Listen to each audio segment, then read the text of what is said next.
For problem of the day today, it's actually just a continuation. So yesterday we were working with fractions, improper fractions and mixed numbers.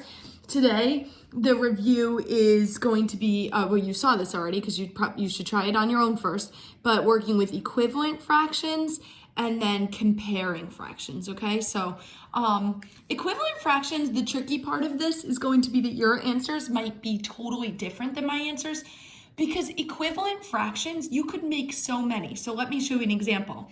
Somebody might have said, well, I'm going to take 2 over 100. And let me zoom in a little bit. I'm going to take 2 over 100 and I'm going to give it a times, I don't know, 2 coin.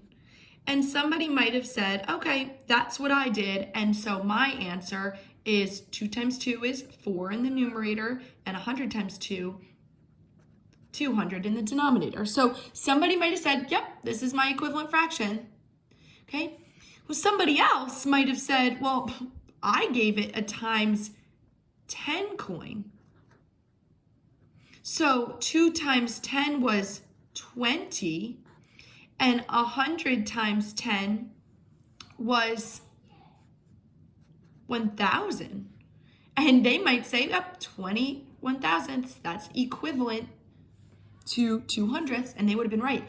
Ooh, somebody else might have given it a division coin.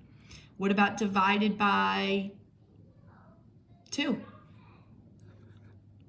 Divided by 2. 2 divided by 2 is 1. 100 divided by 2 is 50. So they might have said 1/50. So all of these, and I could just keep going with different examples, all of these are equivalent fractions. So your equivalent fraction might look similar.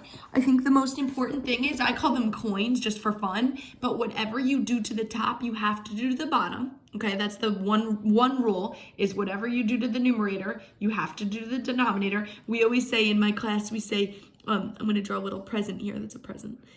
Give it the same present. Okay? Like if you had 2 teachers, wouldn't it be unfair if you gave one teacher one thing and another teacher something totally like bigger and better? No, you want to kind of keep it fair. So whatever you put in that coin, give the same gift, okay? The other thing is, in the coin, if you put a division, it has to work for the top and the bottom. So like let's look at the second example. If I gave a divide by 2, I can do 4 divided by 2 and get 2.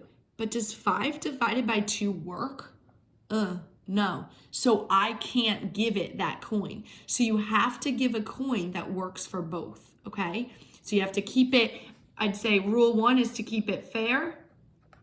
And rule 2, it has to work for both, okay? And both the numerator and the denominator.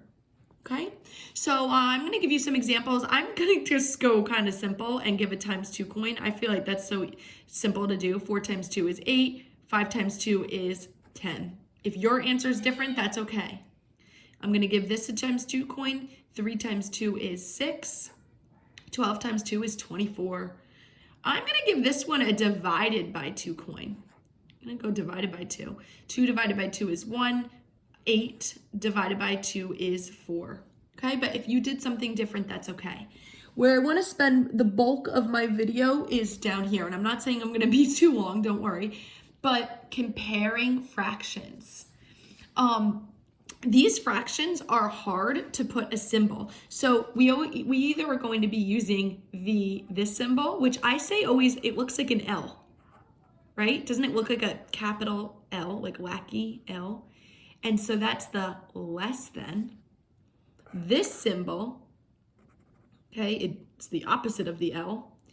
This is the greater than. Put some teeth down there. And then, or this symbol, which we know so well because we use it often, and this is the equal to.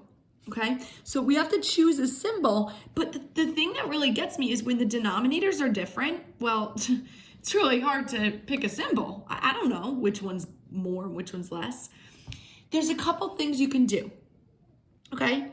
One thing you can do is find common denominators, okay?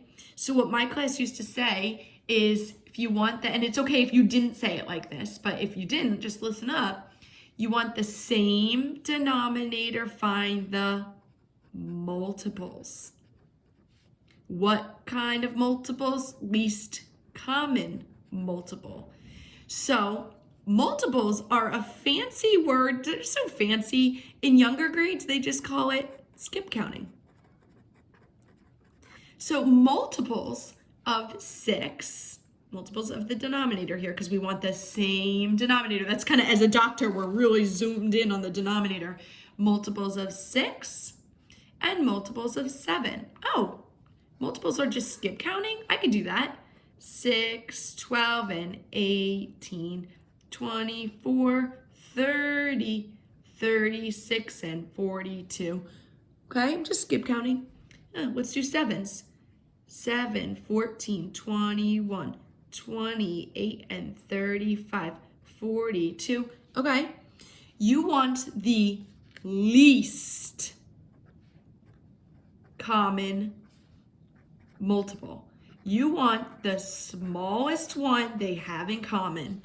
I see some small numbers down here, but nothing similar, nothing in common until, 42. I could make this have a denominator of a 42, and I could make this have a denominator of a 42, and all I have to do is give it a coin. Well, how do I get from 6 to 42? Oh, a times 7 coin, and I can even check using my multiples here. How do I get from 7 to 42? Oh, a times 6 coin. Whatever you do to the bottom, you have to do to the top. So here, let's also give it a times 7. 7 times 7 is 49. 7 times 6 was 42, so let's give that same times 6 coin. 6 times 6 is 36. This is why I like this strategy, okay? I know there's some stuff on the page, I don't want you to be distracted. If you look at your new fractions, which one, remember, we're comparing, which one is bigger, which one is greater? 49 over 42 or 36 over 42? Well, that one's bigger. So I'm going to make my crocodile eat the greater or the bigger number. Now let's read it as a sentence. 49 40-seconds is greater than 36 40-seconds. Or you can read the original. 7/6 is greater than 6/7. Now, I am going to comment on one thing some of you might have thought a long time ago. 7 out of 6, if you look at 7/6, so our original, it was 7/6 and 6/7. I want you to think about something. In your brain, think, is this one whole yet? No, it's almost 1, but not quite. Look at this number. You have 7 out of 6. I want you to think in your brain, is this one whole yet? Yeah, it's more than 1 because 1 is 6/6. And this, I have even more than that. So without doing all the work on this one, you probably actually could have said, wait a minute, that's bigger, okay? But don't get me wrong, I think it's really good to know how to find common denominators, okay? So common denominators can help us. I also know that in school we used number lines. That was something that Bridges teaches, using number lines, okay? So for instance, a number line here I can show you. So we've got 3/12, okay, and we've got 4/16. So this is what Bridges was showing. Okay, and so if I'm going to cut this into 12ths, I draw 11 lines. 1, 2, 3, 4, 5, 6, 7, 8, 9, 10, 11. I did not the best job. And now 16ths. 1, 2, 3, 4, 5, 6, 7, 8, 9, 10, 11, 12, 13, 14, 15. Okay, so 4/16, 1, 2, 3, 4 is here. 3/12, 1, 2, 3 here. The only reason I don't love number lines is, to me, well, those look pretty darn close, right? So I'm going to go ahead and use what we did before. Same denominator, find the multiples. Multiples of 12 and multiples of 16. So